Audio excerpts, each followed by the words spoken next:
प्रथम पिता मनु की जय। मेरे इस देश के सभी नागरिकों,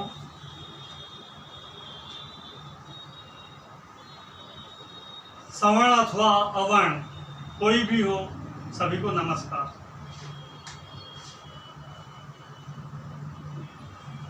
जब हमारी पार्टी पब्लिक पॉलिटिकल पार्टी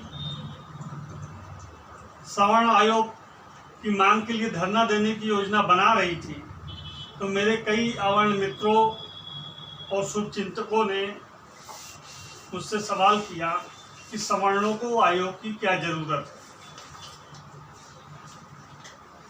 सवर्ण तो अपने आप में इतने सक्षम हैं, जिनको हितों की रक्षा कोई नहीं कर सकता, उनके हितों की रक्षा करने के लिए आयोग बना दिया जाता है।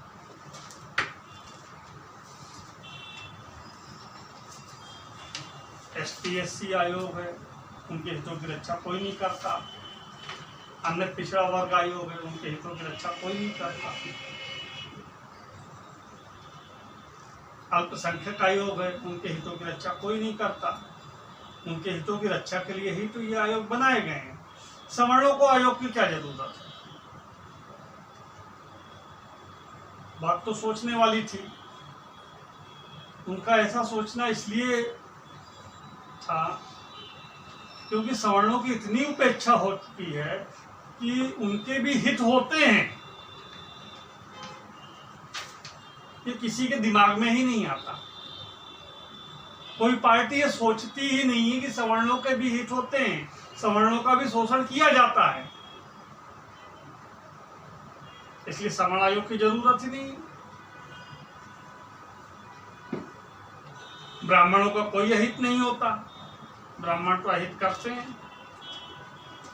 क्षत्रियों का कोई अहित नहीं होता, वो तो करते हैं। ऐसे ही कायस्थ और वैश्य समाज के लोग हैं, ये तो अहित करने वाले लोग हैं भाई। इनके हितों की रक्षा के लिए आयोग की क्या जरूरत है?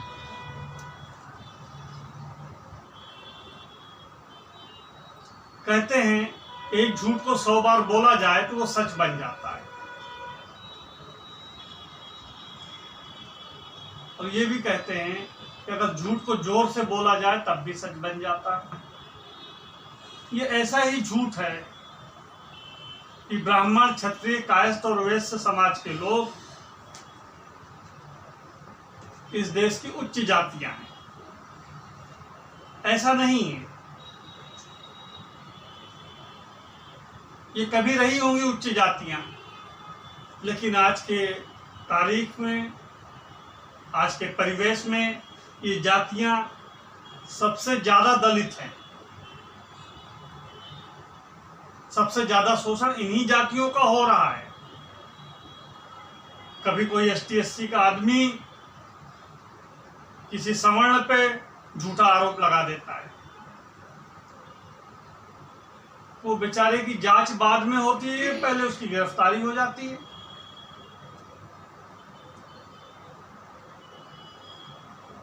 कभी सवर्णों से आरक्षण के नाम पे नौकरियां छीन ली जाती हैं। कभी सवर्णों से फीस के नाम पे ज्यादा फीस ली जाती है।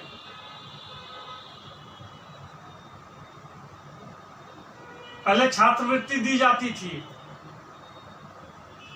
तो वो प्रतिभावान विद्यार्थियों को दी जाती थी। अब छात्रवृत्ति दी जाती है तो वो जाति देख के दी जाती है, उसका प्रतिभा से कोई संबंध नहीं है। प्रतिभा तो उन लोगों की ऐसी है कि माइनस मार्किंग भी हो रही है और उनके माइनस में भी नंबर है, तब भी उनको छात्रवृत्ति मिल रही है। उनको दिया जा रहा है तो लिया किससे जा रहा है? एक नौकरी जिसका आवेदन पत्र निःशुल्क है अवर्ण के लिए, तो किसी सवर्ण से किस खुशी में फीस ली जा रही है? क्या उसको सवर्ण होने की सजा दी जा रही है? क्या इस देश में सवर्ण होना पाप है? क्या इस जाति का निर्धारण हम किस जाति में पैदा हुए हैं ये हमने डिसाइड किया है? क्या सवर्णों के प्रति ये अन्याय मुआवजा है? हमारे पूर्वजों ने कभी अन्याय किया होगा ऐसा आरोप है हम पे, उसकी सजा हमें मिलनी चाहिए।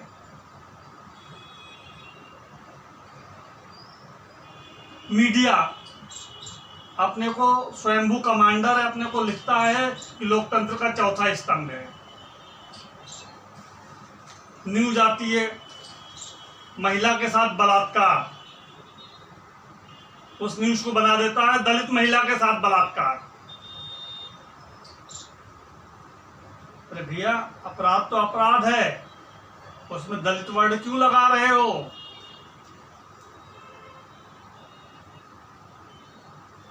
ये कानून व्यवस्था की जिम्मेदारी है वो अपराध को रोके, चाहे वो सवर्णों के साथ हो चाहे अवर्णों के साथ हो। जबरदस्ती सेंसेशन क्यों पैदा किया जा रहा है? ताकि अवर्णों का शोषण किया जा सके, ताकि बताया जा सके कि जो अपराध किया गया है वो किसी सवर्ण ने किया है और जिसके साथ अपराध हुआ है वो कोई अवर्ण है। अब मुझे ये बताइए, एक दलित युवक एक दलित महिला के साथ बलात्कार करता है, ऐसा न्यूज कहीं पढ़ा है? नहीं, ये नहीं पढ़ेंगे। जैसे ही आ गया दलित महिला के साथ बलात्कार, जरूर सवर्ण ने ही किया होगा। इनके हितों की रक्षा कौन करेगा? अरे हम एक छोटी सी मांग ही तो कर रहे हैं सवर्ण आयोग की, उसको वैधानिक रूप से बनाया जाए ताकि किसी सवर्ण के साथ कोई अन्याय हो वो अपना पक्ष रख सके, उसके हितों की रक्षा कर सके। इसी सवर्ण आयोग की मांग के लिए आज हमने यहाँ पे धरना दिया है। हम भारतीय जनता पार्टी की केंद्र सरकार से मांग करते हैं कि वो सवर्ण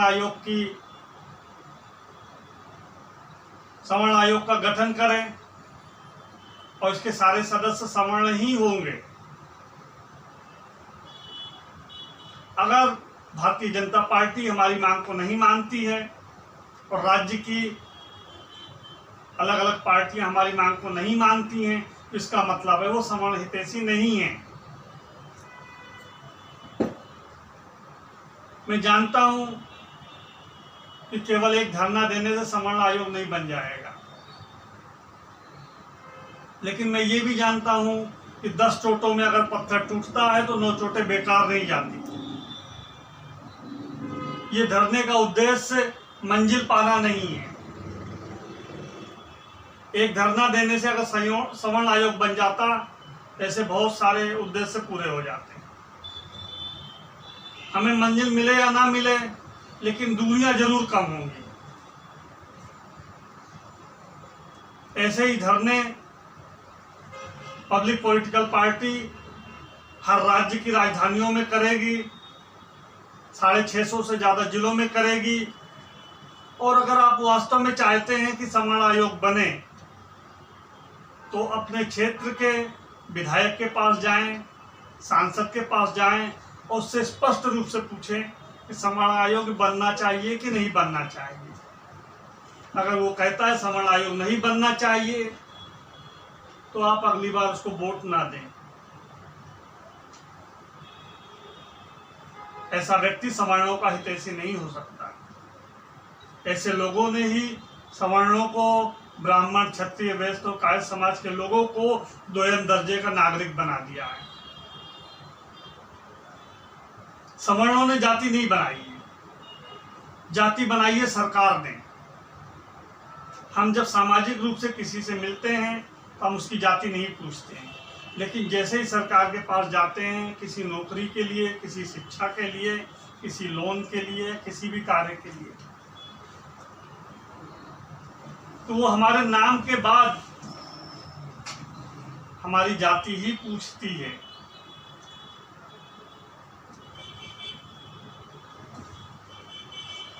हमारे प्रथम पिता मनु का अपमान कितना बुरी तरीके से किया जाता है, मनु स्मृति जलाई जाती है। मनु आज जिंदा होते तो पता नहीं उनकी क्या दुर्गति की जाती, जैसे उन्होंने बहुत बड़ा पाप कर दिया। दुनिया के हर धर्म ग्रंथ में कुछ ना कुछ कमियां हैं, लेकिन हिंदुओं के इस धर्म ग्रंथ मनुस्मृति को में भी हो सकता है कमियां हो। आज के परिप्रेक्ष्य में हर सच हर झूठ देश काल परिस्थिति में ही होता है। कोई भी संहिता, कोई भी नियम, कोई भी कानून, चाहे पैगंबर हजरत मोहम्मद साहब ने लिखा हो, चाहे ईसा मसीह ने लिखा हो, चाहे मनु ने लिखा हो, वो अपने देश काल परिस्थिति के अनुसार ही लिखा है। वो सत्य उनकी परिस्थितियां और देश काल के हिसाब से ही है। अगर आज के सत्य के हिसाब से वो मेच नहीं खाते हैं तो इसका ये मतलब तो नहीं कि उनको जला दिया जाए। अवर्णों में एक परंपरा हो गई है, एक खुशी मनाई जाती है मनुस्मृति को जलाने के लिए। बताइए क्या किसी और धार्मिक ग्रंथ को जलाया जा सकता है? लेकिन मनुस्मृति को जलाया जा सकता। बाकायदा जंतर मंतर पे भारतीय जनता पार्टी के एक सांसद उदित राज ने इसको जलाया, अंबेडकर ने इसको जलाया। ये जलाने की हिम्मत कहां से आ गई? ये जलाने की हिम्मत इसीलिए आ गई इनमें क्योंकि ये सवर्णों की सहिष्णुता ही थी। सवर्ण कभी भी प्रतिक्रियावादी नहीं होते हैं और ये उनकी सहिष्णुता ही है कि कितना भी आरक्षण बढ़ता जा रहा है, कोई विरोध नहीं कर रहा है। उनकी जमीनें छीन ली गई, किसी ने विरोध नहीं किया। उनके राज्य छीन लिए गए, किसी ने विरोध नहीं किया। नौकरियां छीन ली जा रही हैं, अब प्राइवेट सेक्टर में भी नौकरियां छीन ली जा रही, कोई विरोध नहीं कर रहा है। लेकिन कब तक दबाओगे सवर्णों को? सवर्ण जितना दबेगा, जितना तकलीफ में रहेगा, एक ना एक दिन उसका गुबार फूटेगा। हमारी पार्टी पब्लिक पॉलिटिकल पार्टी की स्थापना हुए 11 वर्ष हो गए हैं। हम अपने आप को घोषित रूप से कहते हैं हम सवर्णों की पार्टी हैं। क्या गलत कहते हैं? हम सवर्ण आयोग की स्थापना करना चाहते हैं, क्या गलत कर रहे हैं? हमारा अभी अनुरोध है सरकार से कि वो सवर्ण आयोग की स्थापना करें। अन्यथा जब हम सरकार में आएंगे, जब हम सत्ता में आएंगे तो सवर्ण आयोग की स्थापना हमारे सर्वप्रथम करेंगे, 100 दिन के भीतर करेंगे। जनता से हमारा अनुरोध है कि हमारी पार्टी को समर्थन दे, सवर्ण आयोग की स्थापना बनाने के लिए, करने के लिए तन मन धन से सहयोग दे और जब भी चुनाव में हमारे प्रत्याशी खड़े हों तो उनको वोट करें। धन्यवाद। जय हिंद।